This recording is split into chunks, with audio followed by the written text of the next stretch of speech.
analog and digital audio, how analog works, and compare and contrast to digital audio and how that works. Everybody works in the digital domain when you're working on your laptop or your telephone, even doing a memo on your phone is digital recording.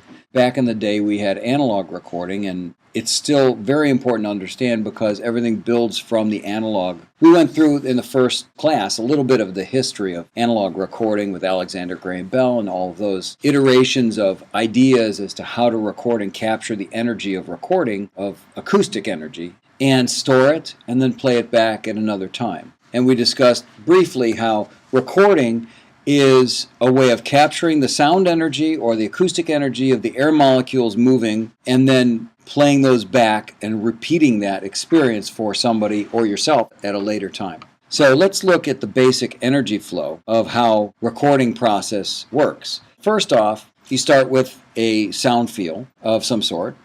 Me speaking or a musician playing creates a sound field or a sound energy in the acoustic domain, and then it gets converted through a transducer from acoustical to the electrical domain in some fashion, but that's typically your microphone of some sort. Then the electrical signal is manipulated so that we can conform the audio signal into something we want it to be, whether it's EQ, compression, all sorts of other kinds of processes that we can perform on it, and then converts the signal to a stored medium of some kind. Once it's stored, at a later time, we can come back and take that stored medium and convert it back to the electrical domain, manipulate it again, and then we can go to an output transducer, which would be more like your speaker, and it changes it back to an acoustic domain energy. If everything goes right, what goes into this process comes out sounding just the same. So let's look at analog recording, an audio representation of the sound, and we use all these domains to actually perform what we're going to do with it. You can convert the audio signal into an electrical signal, digital signal, use the magnetic domain to store it, or an optical to store it. Very interestingly, whether we're talking about analog or we're talking about digital, the storage medium is actually the same. They're both magnetic. Whether it's a piece of tape or it's a hard drive, it's a magnetic storage device. So let's talk about the audio terms. Transducer, as we all know, converts one form of energy to another and converts the audio sound to another format that we can actually deal with in a different way. The signal is the electrical energy of the audio. The electrical energy is coded to follow what the acoustic energy was. Recording, storing, and later playing back, and then mixing, combining, and manipulating the sound elements into your final product. This is an interesting bit of information. Your microphone, in terms of its output, is about 0.002 volts or all the way up to 0.06 volts. And what I'm doing in this slide is showing you the different kinds of levels that you get out of different devices. So a microphone is much quieter than the professional line level at 1.23 volts. Professional line level is the level that everything operates in at the studio level once it's gone through a microphone mic preamp. And that's why a microphone needs a mic preamp to bring it up to line level from microphone level.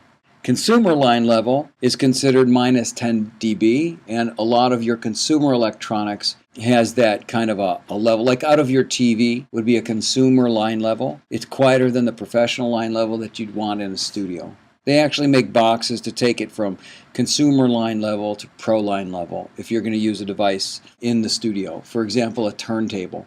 A consumer turntable has to go through an amplifier to bring it up to line level as well. And then you look at the speaker, 4 volts, and capability of handling a lot of power. That gives you sort of a thumbnail understanding of the levels coming and going from these devices. Okay, gain staging is the process of optimizing the gain in each stage of your recording. So inside, let's take for example, inside an analog tape machine, you have a microphone level that's been brought up to a line level, and then it's recorded, and it goes through a process of somehow getting to be stored on a piece of magnetic tape. And in the process of all these electronics, there's stages of amplifiers to bring it up in level and to manipulate it. And optimizing each stage for gain and distortion and signal to noise level is really important because you're going through so many stages of amplifiers. Let's just take the simplest example of you're in your home project studio and you've got a microphone and you decide that you want to record it. So you go into your interface, which connects directly into your computer. You don't realize it, but the interface is acting as the microphone mic pre, brings it up to line level. Then it gets converted and it gets stored into your computer. So every stage that the signal passes has an amplifier section or some sort of electronic manipulation. You've got to be very careful to not compromise on signal to noise or compromise in the respect of distortion. If one stage distorts it too much, you overload it, then you're going to have bad recordings and you're going to have that distortion throughout the recording. Building off of the idea that we plug a microphone into a mic pre, and then we go into a channel of a mixer, and then from the mixer we go to a tape machine or a recording device of some sort.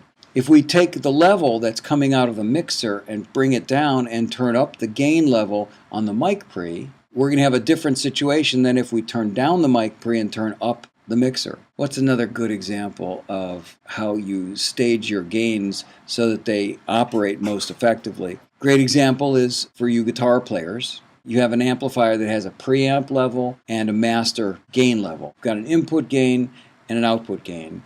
And if you turn up the input gain and you turn down the output gain, you're going to get a distorted guitar sound, which is what you want sometimes with a guitar. Now, if you want a clean sound, you keep the input level down as low as it can be and bring the output level up. And in doing so, you're creating the optimum gain stages so that you minimize distortion and maximize the good side of signal-to-noise ratios. So in your recording, you generally don't want to create distortion. You want to have it a true sound. But there are times when you actually want to distort your equipment. Gain staging is basically getting your signal flow and your gain structure proper so that you don't overload anything. Just as a general rule before we leave this page, to get the optimum gain staging, if you've got a microphone mic pre and an input to a recording device, you want to keep the mic pre as low as possible to get the right level into your recording device. And you want to keep your recording device input at sort of a nominal level of 1-to-1. So you want to keep the gain stages going from the front end of the signal path as low as possible and the output gain stages as loud as you need them. This has been a problem for a lot of people, even in the live music department, for example. I had a call from a friend of mine who's in a band. He's like, I can't seem to get the microphone not to distort. And what he was doing is he had powered speakers and he thought, well, I don't want to be too loud in the room, so I'm going to turn the speakers down. So he turned the speakers down, but he turned everything else up, and he basically did exactly what I'm telling you not to do. And so he was distorting the input to his powered speakers, and then everything was distorted, and he couldn't understand because the speaker wasn't very loud. Well, you've turned down the gain of the speaker, but what's going into the speaker is really loud, and it's overloading the input stage. So if you go back and you reverse it, you don't get distortion. That's really what I was trying to get at with this slide, is that when you're going from one piece of gear to the next, it's really important to be aware of how much signal you're feeding the first piece of gear or the second piece of gear in the chain so that you don't overload any one piece and not know where the distortion's coming from. You start from the beginning and keep the inputs down and the outputs up, and then you raise the inputs until you get enough level. Turn down the mic preamp first. Turn everybody up at the end stages. So then you're feeding less signal through the chain to keep the volume low, rather than feeding a lot of signal through the chain and turning down the last piece of gear to keep it down. That creates a situation where you can overload the pieces of gear in the chain, and that's when you get the distortion. So recording terms, just to be clear, a track is a particular audio signal. Your building block when you're recording is a track.